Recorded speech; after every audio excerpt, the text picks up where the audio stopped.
আমের আচার খেতে কে না ভালোবাসে, আর সেটা যদি হয় বাড়িতে বানানো আমের আচার তাহলে তো আর কথাই নেই। কারণ দোকানের আমের আচার তো আমরা অনেকেই খেয়েছি, কিন্তু বাড়িতে যদি এমন সুস্বাদু আমের আচার বানানো যায়, তো আমের আচার বানানোর জন্য এখানে দেখো আমি গাছ থেকে পেড়ে নিয়েছি আম। আর এখানে আমার আছে 2 কেজি আম। এটা কিন্তু একটু ডাসা আম। আমি কিন্তু আমটা গাছ থেকে পেড়ে তারপরে কিন্তু এটা দেখো ধুয়ে নিয়েছি। আমটা গোটা অবস্থায় ধুয়ে নিয়েছি। এবার আমি আমটা খুব ভালো করে মুছে নেব। একটা কাপড় দিয়ে আমি আমটা মুছে রেখে দেবো, যেন এর গায়ে যে জলটা লেগে আছে সেই জলটাকে যদি একেবারেই যেন চলে যায়। তো সেই জন্য কিন্তু আমটা আমি খুব ভালো করে মুছে নিচ্ছি।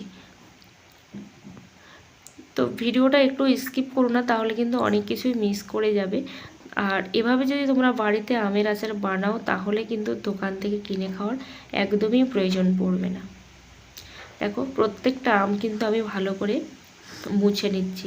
আর অবশ্যই কিন্তু এটা বছরভর সংরক্ষণ করতে হলে আমটা কিন্তু ধুয়ে এরকম খুব ভালো করে মুছে নিতে হবে, যেন আমের গায়ে একটা ফোঁটাও জল লেগে না থাকে।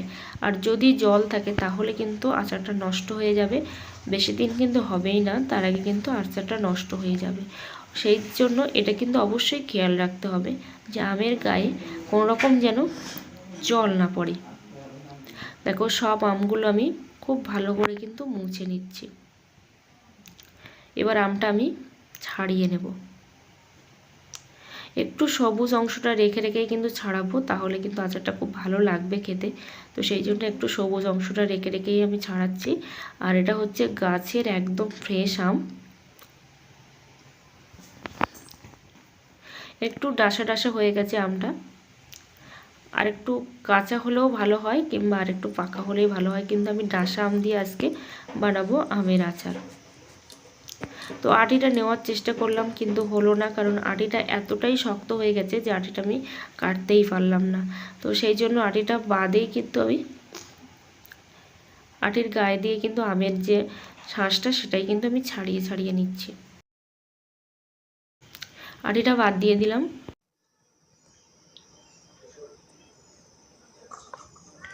বন্ধুরা দেখো আমি কিন্তু সমস্ত আমটা কেটে নিয়েছি। আর এখন যেহেতু আমটা একটু ডাসা হয়ে গেছে, তো সেই জন্য কিন্তু একটু লাল লাল দেখতে লাগছে। আর এর মধ্যে কিন্তু কোনো রকম জল নেই।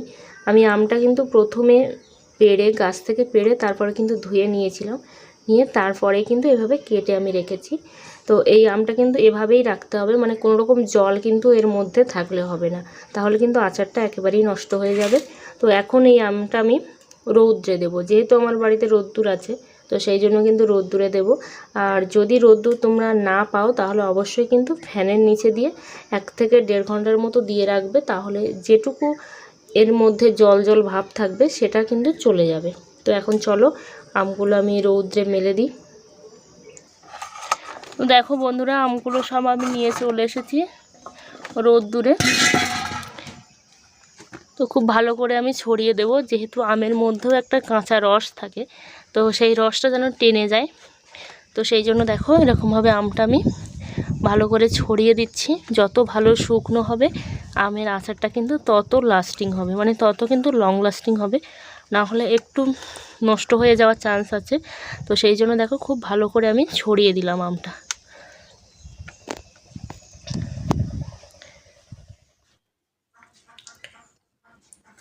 এখানে আমি একটা স্পেশাল মশলা বানিয়ে নেব। তো স্পেশাল মশলাটা বানানোর জন্য আমি নিয়েছি এখানে 3টে শুকনো লঙ্কা, নিয়েছি 3টে তেজপাতা, কয়েকটা নিয়েছি গোলমরিচ, আর নিয়েছি দারচিনি আর লবঙ্গ, আর এখানে নিয়েছি আমি গোটা ধনে, নিয়েছি 2 চামচ 5 ফোড়ন, আর নিয়েছি গোটা জিরে।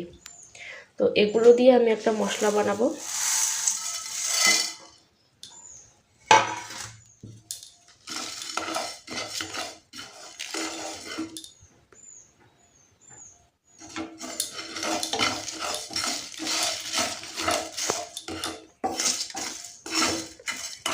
মশলাটা যতক্ষণ না গরম হচ্ছে ততক্ষণ আমি এরকম করে একটু ভেজে নেব।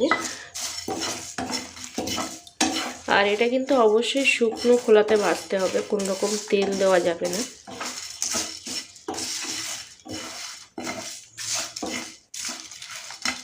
আমার মশলাটা ভাজা হয়ে গেছে, 2 থেকে 3 মিনিটের মতো এটা ঠান্ডা হতে দেব। সমস্ত উপকরণগুলো আমি শুকনো খোলায় ভেজে নেব। অবশ্যই মনে রাখতে হবে এর মধ্যে কোনো রকম কিন্তু তেল দেওয়া যাবে না। তো আমি কোনো রকম তেল দিচ্ছি না, শুকনো খোলায় কিন্তু এটা ভেজে নিচ্ছি আর একটু লাল লাল করে ভেজে নেব। আর এই স্পেশাল মশলাটা যদি আচারে দেওয়া যায় না, আচার কিন্তু অসাধারণ টেস্টি হবে, মানে আচারের স্বাদ কিন্তু দ্বিগুণ বেড়ে যাবে। আর ভিডিওটা ভালো লাগলে অবশ্যই সাবস্ক্রাইব করে দিও আর সাথে পাশে থাকা বেল বাটনটি বাজিয়ে দিও। অল নোটিফিকেশানটি অন করতে কিন্তু একটুও ভুলো না। আমার মশলাটা ভাজা হয়ে গেছে, একটু ঠান্ডা করে নেব। মশলাটা আমার করা হয়ে গেছে। এদিকে আমি কড়াইটা গরম করতে বসিয়ে দিয়েছি। কড়াইটা খুব ভালো করে গরম করে নিয়ে কড়াইতে দিয়ে দিলাম সরিষার তেল, তারপরে দিয়ে দিলাম পাঁচফোড়ন। পাঁচফোড়নটা একটু লাল লাল করে ভেজে নেব যতক্ষণ না পাঁচফোড়নে একটা মিষ্টি গন্ধ আসে। তারপরে দিয়ে দিলাম 2টো শুকনো লঙ্কা আর 2টো তেজপাতা। তো এটা আমি ভালো করে নেড়ে চেড়ে নেব, একটু লাল লাল করে ভেজে নিয়ে দেখো রৌদ্রে যে শুকোতে দেওয়া ছিল আমগুলো, তো সেই আমগুলো কিন্তু এখন আমি কড়াইতে দিয়ে দিলাম। আর অবশ্যই মনে রাখতে হবে আমগুলো শুকনো হতে হবে, মানে কোনো রকম জল কিন্তু রাখা যাবে না। যদি রৌদ্রে না দিতে পারো অবশ্যই কিন্তু ফ্যানের নিচে রাখবে, কোনো রকম জল যেন এর মধ্যে না থাকে। তো এখন আমি দিয়ে দিলাম একটু লবণ আর দিয়ে দিচ্ছি হলুদ গুঁড়ো। আচারে কিন্তু অবশ্যই লবণ, হলুদ গুঁড়ো এগুলো দিতে হবে। এবার সমস্ত উপকরণগুলো ভালো করে আমি আলতো হাতে মিক্সড করে নেব। এর মধ্যে কোনো রকম কিন্তু জল দেওয়া যাবে না, তাহলে কিন্তু আচার দীর্ঘদিন ধরে রাখা যাবে না। আর আচার দীর্ঘদিন ধরে ভালো রাখতে হলে অবশ্যই কিন্তু জল ছাড়াই এটা করতে হবে। এবার একটা ঢাকনা আমি দিয়ে ঢেকে দিচ্ছি। বেশ কিছুক্ষণ ঢেকে রেখে দেখো আবারও কিন্তু আমি ভালো করে নেড়ে চেড়ে নিচ্ছি। আর অবশ্যই কিন্তু এটা মাথায় রাখতে হবে জল কিন্তু দেওয়া যাবে না। আর কাঁচা আম পুড়িয়ে যাওয়ার আগে এভাবে যদি তোমরা আচার বাড়িতে বানিয়ে ফেলো তাহলে কিন্তু দোকান থেকে কিনে খাওয়ার প্রয়োজন পড়বে না। আমি এখানে 250 মতো গুড় দিয়েছি। এখনও আমি গুড়টা পুরোপুরি তুলতে পারিনি, তো সেই জন্য কিন্তু 250 গুড় দিয়ে আমি এটা আবারও ঢেকে রাখছি। ততক্ষণে আমি অন্য যে গুড়গুলো দেব সেই গুড়গুলো ভালো করে ভেঙে নিয়েছি। দেখো গুড়টা কিন্তু এখানে গলতে শুরু করেছে, পুরোপুরি না করলেও কিন্তু গলতে শুরু করেছে। আর এই গুড়ের রসেই কিন্তু আমটা আস্তে আস্তে সেদ্ধ হবে। ভালো করে নেড়ে চেড়ে দেখো আবারও কিন্তু এটা আমি রেখে দেব।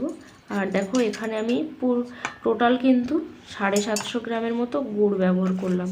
যেহেতু আমার আমটা একটু মিষ্টি সেই জন্য 750 দিলাম, না হলে 2 কেজি আমে কিন্তু 1 কেজি গুড় অবশ্যই লাগবে, কিংবা 1 কেজি চিনি। চিনি হলে একটু বেশি পরিমাণে লাগবে আর গুড় হলে একটু কম পরিমাণে লাগবে।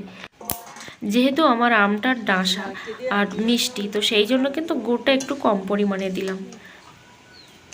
তো এই গুড় কিন্তু গলে গলে তবেই কিন্তু আমটা সেদ্ধ হবে। আর দেখো এভাবে কিন্তু ভালো করে আমি নেড়ে চেড়ে দিচ্ছি। আর অবশ্যই কিন্তু জালটা লো করে রাখতে হবে বা অল্প করে রাখতে হবে, না হলে কিন্তু গুড় নিচ থেকে পুড়ে যাবে। কোনো রকম যেন গুড় না পড়ে যায় সেদিকে কিন্তু খেয়াল রাখতে হবে। আবারও আমি ঢাকনা দিয়ে ঢেকে দিলাম একটু ভালো করে সেদ্ধ হওয়ার জন্য। দেখো গুড়টা কিন্তু একেবারেই গলে গেছে, গলে জল হয়ে গেছে। আর এই গুড়টা পুরোপুরি ফুটিয়ে আমের গায়ে গায়ে আনার জন্য কিন্তু সময় দিতে হবে। আর মাঝে মধ্যে কিন্তু নেড়ে চেড়ে দিতে হবে, সাথে ঢাকনাও দিয়ে দিতে হবে। তো দেখো অনেকটাই কিন্তু রস হয়েছে, ততক্ষণ কিন্তু হাতের সময় নিয়ে এটা করতে হবে। দেখো আবারও আমি ঢেকে দিচ্ছি যাতে করে আমটা ভালো করে সেদ্ধ হয়, তার জন্য কিন্তু ঢেকে দিলাম। এবার আমি যে মশলাটা তৈরি করে রেখেছিলাম, তো সেই মশলাটা কিন্তু এবার আমি দিয়ে দিচ্ছি। আর এই মশলাটা আচারে দিলে আচারের স্বাদ কিন্তু দ্বিগুণ বাড়িয়ে দেয়। তো মশলাটা একটু বেশি পরিমাণে দিতে হবে, যেহেতু আমার আমের পরিমাণটা এখানে বেশি। যে যখন আমের পরিমাণটা বেশি হবে মশলার পরিমাণটা কিন্তু অবশ্যই বেশি হবে, সেদিকে কিন্তু খেয়াল রাখতে হবে।